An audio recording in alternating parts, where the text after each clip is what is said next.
سلام به عزیزای دلم، امیدوارم که حالتون عالی باشه. بچه ها ببینید امروز این جاینک آفتابی رو آوردم براتون که خیلی قشنگ و زیباه، دوخت راحتی داره. میخواید آموزشش رو با هم داشته باشیم؟ خب پس با من همراه باشین. برای این منظور بچه نیاز به 2 پارچه داریم. از پارچه های اضافه خونتون هم میتونید استفاده کنید و به اندازه اینا لایچ هست. حالا اندازه هایی که این پارچه هم ببین لایچه من زدم، این ور 27 سانت، عرض 25 سانت و طول این وری 15 سانت. اینا رو به هم وصل میکنید و این شکل در و نیاز به زیپ متری دارید. حالا روی یه قسمت از این پارچه هامون زیپ رو میذاریم و با فاصله نیم سانت دوخت میزنیم. بچه ببینید اینجا چون من 2 رنگ پارچه استفاده کردم، هر طرفش میتونه روی کارتون باشه. حالا اینکه کدوم طرف روی کار شما باشه اون دیگه بستگی به علاقه و سلیقه شما داره. میتونید برای دوخت زیپ از پایه زیپ هم استفاده کنید. من اینجا استفاده نکردم، با همون پایه معمولی چرخ زیپو دوخت زدم.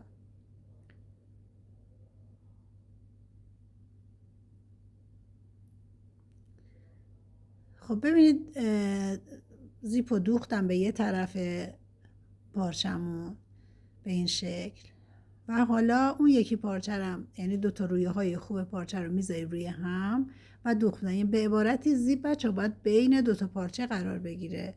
میتونید همون اول این کار رو بکنید، زیپ رو بذارید ما بین 2 تاشون، سوزن بزنید و با هم انجام بدید. من گفتم کار راحت تر باشه، شما ببینید که به راحتی میتونید این کار رو بکنید. جدا جدا دوختم، با هم میتونید اینا رو بدوزید و دوختش کاری نه. و این پشت جای دوخت افتاده، شما از همین قسمت پشت جا دوخت قبلیتون شروع میکنید به دوختن.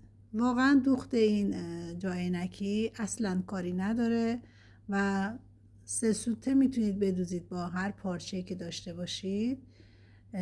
میتونید لایچسب هم بزنید که استحکام بیشتری بگیره و اون استایل بهتری رو جاینکیتون داشته باشه.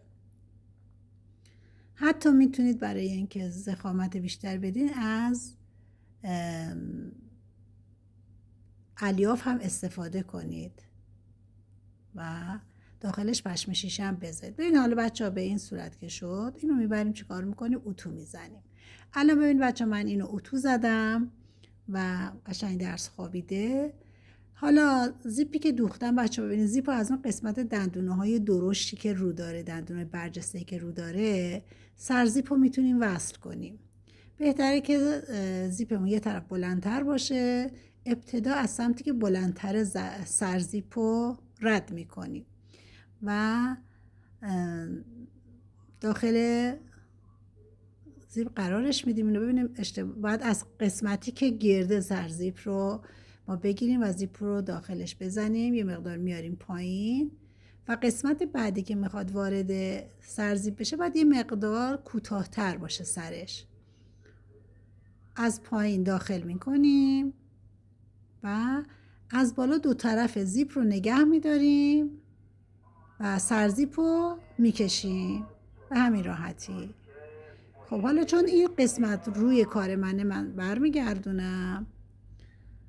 ببینید 2 لبه ها رو میذارم روی هم به همین راحتی.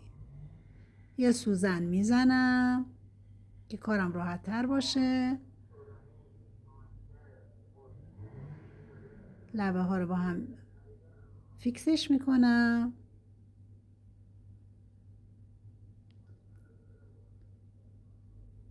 خب حالا وقتی سوزن زدیم ببینید یه دوخت از این بالا میریم تا این پایین.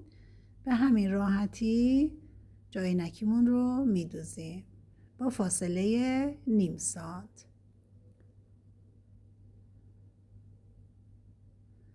بچه ببینید با پارچه های اضافه به راحتی میتونیم چیزهای مختلفی ازش بدوزیم که بسیار هم کاربردی و قابل استفاده از سخونه. بستگی داره این که ببینیم ما فکرمون رو تا چه حد پرورش بدیم و خلاقیتمون رو در کجاها به کار بگیریم. خب حالا وقتی که دوختیم اینو، دورش هم من باید سردوز بزنم. ببینید سردوز زدم قسمت ها رو، پاکسازی شد. حالا برش میگردونم. ببینید بچه ها، از اون پارچه‌ای که بدون استفاده بود یه کیف خیلی قشنگ و زیبا برای عینکتون میتونید داشته باشید. ببینید خلاقیت، خیاطی یعنی همین. شما از چیزای دور ریختنی، چیزای غیر قابل استفاده، ببینید یه کیف به این زیبایی خوشگلی میتونید بدوزید و ازش استفاده کنید.